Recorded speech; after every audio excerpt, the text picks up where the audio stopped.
Sarah and welcome to another day of the video diary, and we've got another bloody lovely, gorgeous, bloody train day ahead of us. I'm so chuffing happy. Oh, hello. Is this my train? I think it might be. That's good, at least it's here on time. Before me. 4 trains and a bus. Bloody party, London St Pancras. But I'm not going to London. That's too much fun. So, no, that's not me. Oh man, stressful journey ahead. But videos are live now on the main channel and stuff, so I'm going to be watching comments coming through, so hopefully they're pretty cool. Hopefully you guys can cheer me up in some way, because I'm going to be miserable. And we're at St Pancras. Need to get the tube. Why the hell am I here? That's what you're wondering. Well, I got a story to tell you. Grief. And my gosh, is it an interesting story as well. I'm back home now. So let's talk trains, shall we? What's gone on today? And then we'll talk trains, and then we'll talk other things as well. Because we've got a jam-packed video of things to say today. Basically, not much has happened today. Got up about 10 o'clock. I think I got up, which isn't half bad to say. I went to bed at 4 o'clock, woke up fine as rain, not even remotely hungover or anything. Unlucky those of you who have had hangovers in your life.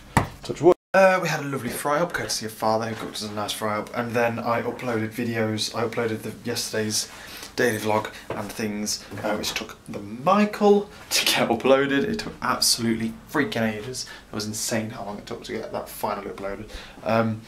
So that's all that nice and sorted and things. And then I basically just killed some time. I didn't really have much time to do stuff. Mother was around, she wanted me to hang out with her, so I couldn't get like lecture slides done. I went through the lecture that I missed, but otherwise I couldn't like type them up, the notes or anything. I've still got to type it up. I'll do that tomorrow, in one of my breaks tomorrow. Tomorrow's a very busy day for me, as it always is after travelling. And then I looked at my route from my trains on the way back to here, and I went on a real down. I'm real sick of trains and having to get trains and travelling and stuff, because obviously I went to Lovelace, which was brilliant. I really enjoyed going to Lovelace. It's a nice simple train journey. But then I went home, and I don't know what it is about home. I don't think it's worth the train journey. And that's a really horrible thing to say, but I don't think it's worth getting the train back to go there just for the weekend, because it's just a pit. It's just a pit that I throw my time into, just like, nah, burn time, and I don't get any work done. Yeah, don't get me wrong, I had a brilliant night, Saturday night. It was brilliant seeing Mother and Father again, going out for a meal and stuff. It was a really nice meal, and it was great. The evening on the Saturday was brilliant. Everything else was meh, just meh. Well, except maybe Arnold with Stu and Boy, but everything else, meh. So I've decided I don't think I'm going to go back until summertime. I don't think, because I was going to go in Easter, but I don't think I am now. I think they may be coming down to me instead, because I'm sick of trains. But anyway, I looked at my journey, and it was going to take me 6 hours, because it always seems to take 6 hours to come back. I don't know why. It takes me 3 hours to get there, 6 hours back, every single time I've gone. And you can hear it in my voice, I'm riled. I detest trains. And the planned route was to go to Nottingham to Leicester, Leicester to Birmingham, Birmingham to Gloucester, Gloucester to Bristol, Bristol to Bath, which is a horrendous journey, if you admit there. It takes 6 hours long, like an hour, then a wait, and an hour, then a wait, an hour and a half, and a wait, an hour, and oh god, it was horrendous. And I found out that the leg between Birmingham and Gloucester was on a bus as well, and that would take an hour and a half on a bus. And at which point, Mother was like, oh, I don't want you to do this, this is horrendous. And she's like, oh, I'm gonna worry about you. I'm like, oh, I'm miserable, because I'm not particularly in the mood for this, didn't even want to be here, let alone have to get back there. But we then looked at like train tickets and stuff. We looked at the prices and things of booking new tickets and going through London, because when we booked it, certain routes weren't open. With this one, we ended up having to go through London. And it was going to be £69 I think it was, to book the train ticket to go through London and then get the tube and then go from Paddington station It would have been £60 more than the 13 we paid to go there. Yes, it was very cheap tickets. You may notice cheap trains aren't very fun trains though, unfortunately. So we just thought I was just going to have to lump it on me. I'm going to have to get on the train and just go and deal with it.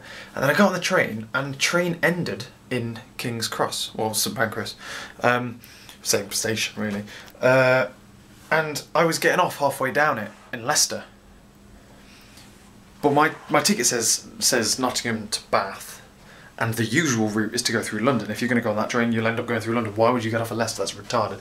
And I was sat in the seat, and then the seat next to me, I was sat in my seat, which was thinking until Leicester, and then the seat next to me, which was empty, was reserved until London. So I sat in that seat, and I was sat thinking, I was like, I could just take this to London. I could just get this train down to London. It's going to be great. And then I'll be able to go the quick way back, get back in about 4 hours instead of 6, and I don't have to deal with a load of changes. So I had like frantic text message conversations with Mother and Lovely and people like that, talking about trains and stuff and what the best opportunity was. And I said to myself, right, okay, what we'll do is we'll go to St Pancras. We'll go all the way down to St Pancras on this train. It's a lot faster, get me there a lot quicker. When the conductor comes, I'll buy a ticket off him because it's just going to be worth it. It's going to be worth the cost of having to get the ticket. But I sat on the train, no conductor came. No conductor came for the entire journey, so from Nottingham to London, no one checked my ticket. Not bad, Nottingham to London, free. Of course that then meant that I didn't have a ticket for the London Underground though, but I went on to the London Underground. The London Underground, I'm going to let you into a secret here, is pretty unsecure. It's not very secure in any way, shape or form. If you have like a rail card or a rail ticket, which is what I had, which is Nottingham to Bath, you can put it through the machine, and then most of them, if you're supposed to go through London, it'll let you buzz through the gates, blah blah blah blah blah. But sometimes it doesn't work. So there's loads of people who have this London Pass thing, but you put it through the machine and it doesn't let them through. So what you do is you go to the ticket, puts it through, goes, oh, seek assistance. You go to the assistance man, he just beeps you through. He doesn't even look at your ticket, just beeps you straight through. So I went to the ticket, pushed it through. Didn't work. I'm not surprised really, since it said I'm supposed to be in Leicester at this point. Just poof, straight through, and it didn't work. Went up to the guy and I'm like, well mate, and he just beat me through. Didn't even care. Put me onto the tube. So I got the tube to Paddington Station. I got out with the same method by just saying, oh, it didn't work at King's Cross either. And she just beat me through. Brilliant, nice, good fun time. And then got onto Paddington Station with the same method really. Just tried to get through. Didn't work. The guy beat me through. I didn't even ask him to. He just beat me through. Just walked over, just beat me through. Because loads of people's tickets were failing. It was great. And then I got on the train from Paddington to Bath. And at which point I saw my first conductor of the entire day. Saw him on... It was about the last 15 minutes of the leg. So I very nearly got from London to Bath essentially for free. No, I didn't even need a ticket to get into the station at the first stop, because they're all renovating and stuff. So I literally walked into the station, no one checked my tickets at any point, walked through, got to there, and then by the time I'd gotten to Bath, because it's late at night, all the ticket barriers are open, so I could have very easily done that with an old ticket, free, very easily. Or at least I assume. I don't know whether it would have just eaten the ticket at London because it's out of date, I don't know how it works. But that's how it is, essentially. I got all that way, and then he stopped me on the train and he's like, have you got, I said to him as he came along, look mate, I need a ticket from Paddington to Bath. And he's like, yeah, but make sure you're careful next time you get on the train without a ticket. And I was like, I know, I tried to find a ticket at the barrier. I didn't, but I tried to find a ticket thing and I couldn't figure out how to work it, and I haven't got my card, I've only got cash. Anyway, it's not a problem, yeah, ding ding ding ding ding done, laughing.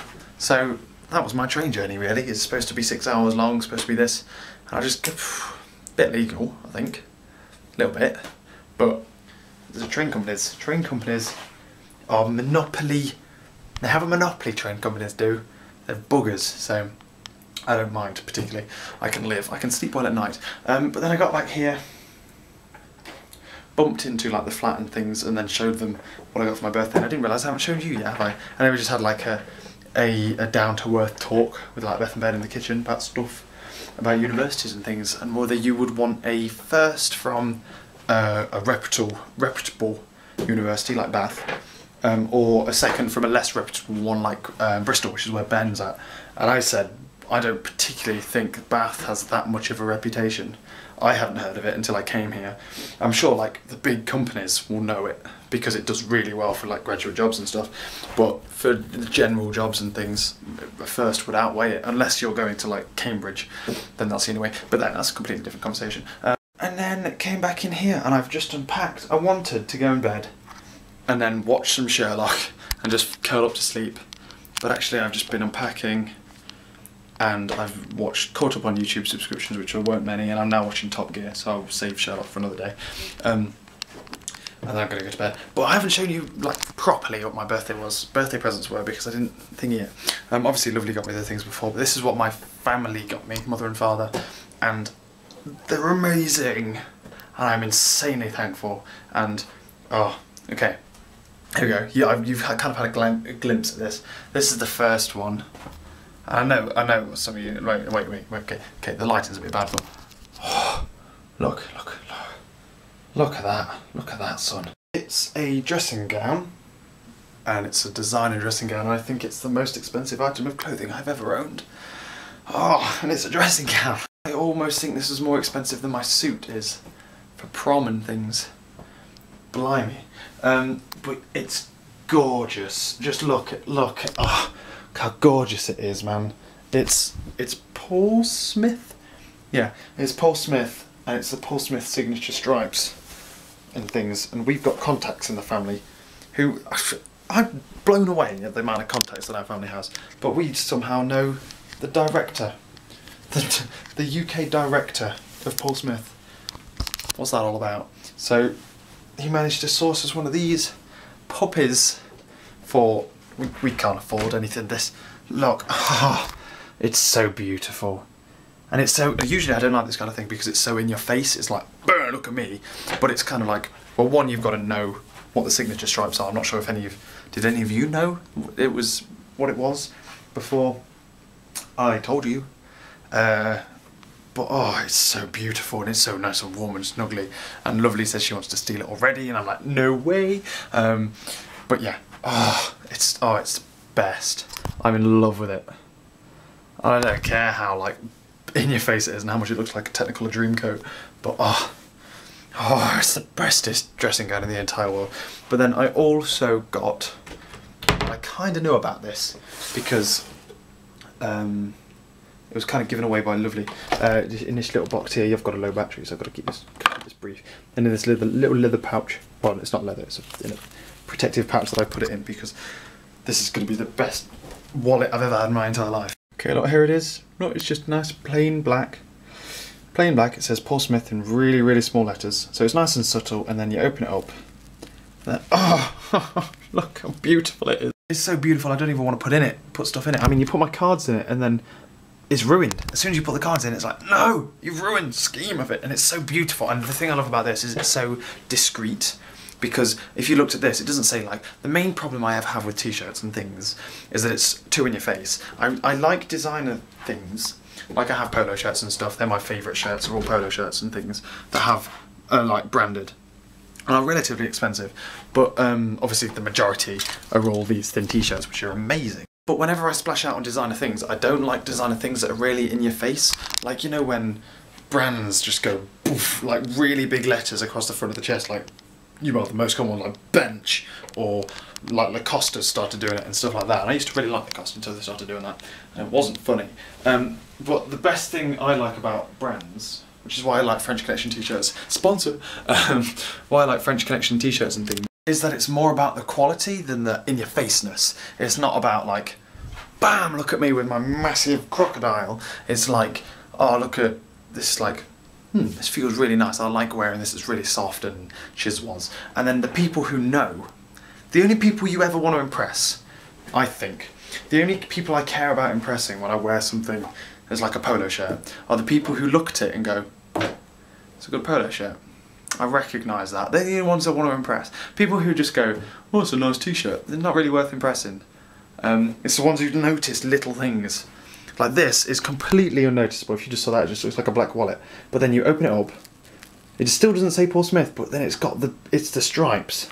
You have to recognise the stripes before you know. Obviously it looks beautiful, because it is freaking beautiful. But you have to recognise the stripes to know what it is, and that's what I love about this. That you don't have the same issue because it lives there. So yeah, this is like the best wallet ever, which is an issue now because I can't damage it in any way, shape or form. He says, dropping it. I can't damage it in any way, shape or form because this is going to be the best wallet in my entire life. It's like there isn't an upgrade for this wallet, it's just perfect. I've wanted it for so long. I've hinted at Lovely, like, hey Lovely, look at this wallet. It's pretty nice, isn't it? Because she's always, like, she bought me my last wallet. And she said, like, oh, in 2 birthdays time I'll upgrade your wallet for you. And then I was like, hey babe, look at this. Look at this wallet, it's brilliant. But no, don't buy it me, it's too expensive. So that's it now. And it's got like a coin pocket, and my hell is like putting coins in it because it will break it. And I'm still using my old wallet for stuff, which is here. I used it today to carry coins and train tickets and stuff. And I'll take that on a night out. I still love this wallet. It is pretty good. Dad actually wants this wallet off me, to be honest with you, babe. But oh, it's so beautiful. And that was it really. That's my birthday. I'm so thankful for these. Oh, man, I've never... Is that a lie? I don't think I've ever fallen in love. No, okay, that's a lie because that is my favouriteest thing in the world ever. Closely followed by the box, which isn't even mine, but by extension the key, I guess. But I'd say this is the thing, my favourite, Atlas. This is my favourite possession, I'd say, apart from Atlas. But only because Atlas is a lot more expensive. Man, falling in love with it is brilliant. And that's been my birthday weekend and everything. I'm back home now, lectures start again tomorrow. Back to the grind, back to the videos of me saying how stressed I am about how much work I've got, and then moaning that I don't have enough work, and then picking up more things, and yeah, so brilliant. Thank you very much for watching. Thank you for joining me on my birthday week and for the rest of these vlogs, really. I'm in like a thinky-backy kind of mood. So yeah, thank you very much for everything, really. And yeah, on the main channel there's a new video. It's a carrying on from the space series. First was workspace, and it was all about this room. The one that's up now and is linked in the bottom right hand corner of the screen is called Study Space, and it's about the campus and the university as a whole. The week I've got to produce another one, I've got to edit another one for next weekend, which zooms out a little bit further. It keeps zooming out, the project does. So it started here, it zooms out here, then it zooms out there, then it zooms out to there, and then I scrapped a video idea for the 5th in the series. It's only going to be a 4-part series now instead of the 5th because it wasn't convenient to film that part. But that's everything. I'm going to put you on charge, and I'm going to go to bed, and I'm going to watch Top Gear in bed. So, thank you very much, and I'll catch you later.